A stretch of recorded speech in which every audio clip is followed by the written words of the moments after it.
आज आपण happy parenting म्हणजेच आनंदी पालकत्व या विषयावरती बोलणार आहोत.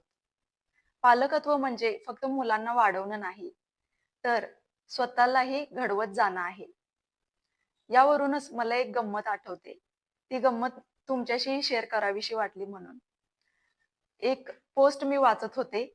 एका मुलाचा पहिला वाढदिवस होता आणि त्याच्या वडिलांनी ती पोस्ट केली होती आणि त्यामध्ये असं लिहिलं होतं, की आज मी 1 वर्षाचा बाप झालो. हे वाचून मला गंमतच वाटली त्या विषयाची. म्हणून मी पुन्हा निरखून ती पोस्ट वाचू लागले. त्यामध्ये त्या मुलाच्या वडिलांनी खूपच सुंदर असं रेखाटन केलं होतं त्यांच्या अनुभवांचं. आणि मी हे भारावून गेले ते ऐकून.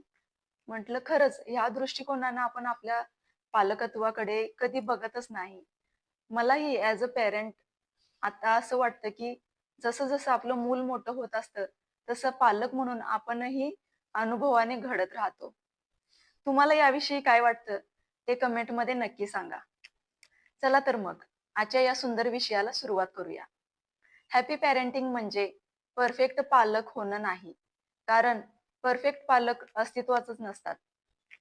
हॅपी पॅरेंटिंग म्हणजे चुका स्वीकारणं, स्वतःला कठोर न मानणं आणि मुलांसोबत शिकत जाणं आहे. मुलांना सुपर हिरो पालक नको असतात. त्यांना समजून घेणारे पालक हवे असतात.